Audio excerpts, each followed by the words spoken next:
Government అంటే ఇంతమంది సమిష్టిగా కలిసి కృషి చేస్తేనే ఈ రోజున ఇంత అద్భుతంగా జరుగుతుంది. మీరు గత ప్రభుత్వాన్ని గురించి వాళ్ళు ఏం చేసినా సరే వాళ్ళు తెలిసింది ఒకటే, బూతులు తిట్టడం, ఇందాక నారాయణ గారు చెప్పినట్టు కేసులు పెట్టడం, ప్రజలకి మనశ్శాంతి లేకుండా చేయడం. మళ్ళీ అదే పాత పద్ధతి మొదలుపెట్టారు.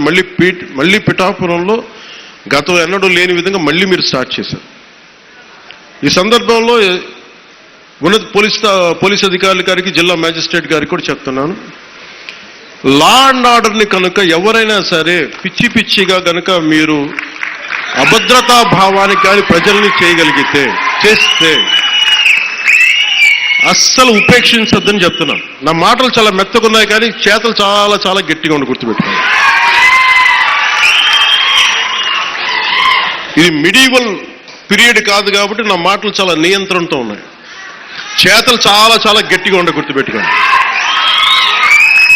ఎందుకని మీరు రాజకీయ పరంగా ఏదైనా చేద్దామంటే సంతోషం, అది మీరు ఒక విమర్శ చేయండి, ఇక్కడ అభివృద్ధి బాగలేదు, ఇంకోటి బాగలేదు. కానీ మీరు కులాల మధ్య మతాల మధ్య గొడవ పెట్టేద్దాం అనుకుంటే వాటిని మెరుగు నేను వ్యక్తిగతంగా చాలా పర్సనల్గా తీసుకుంటాను. ఎందుకంటే I believe firmly in the foundations of our constitution.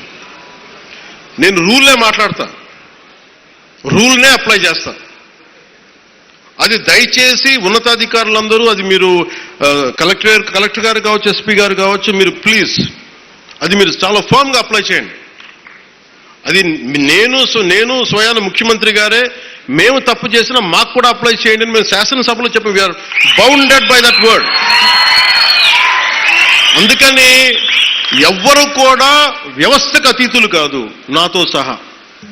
అందుకని దాని దృష్టిలో మేము వ్యవస్థకు లోబడి ఉంటాం, మేము వ్యవస్థకు లోబడి రెచ్చగొడతామంటే దానిని ఎలా హ్యాండిల్ చేయాలో, ఎందుకంటే అక్కడ దాకా దృష్టి పెట్టలే. చాలా సంయమనంతో ఉన్నాను నేను. మీరు పిఠాపురంకు వచ్చి గొడవలు పెడతామంటే నేను ఇక్కడ కూర్చొని మొత్తం ఏరేస్తాను, అందరిని గుర్తుపెట్టుకోండి. అక్కడ దాకా తీసుకురావద్దు. తల్లి బిడ్డ న్యాయంగా పోదాం,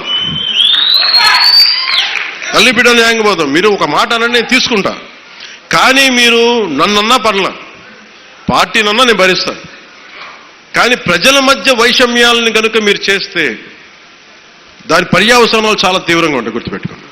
ఎందుకంటే నాకు ఓటమి భయం లేదు, ఇది చాలా చాలా అర్థం చేసుకోవాలి అందరూ.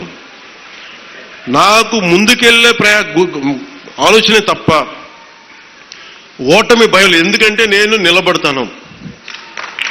నాకు తప్పు అని నేను ఒక వాస్తవంలో బతుకుతాను.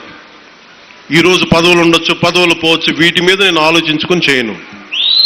ఈ రోజున ఇన్ని వేల కోట్లు, ఇందాక మనోహర్ గారు చెప్పినట్టుగా మీకు పెన్షన్స్ ఇచ్చినా కానీ, దాదాపు 24 గంటల్లో ఒక 9,000 కోట్లు పైచిల్లుకు డబ్బులు పంచినా కానీ, ఇదంతా కలెక్టివ్ అందరం కూర్చొని చేసింది.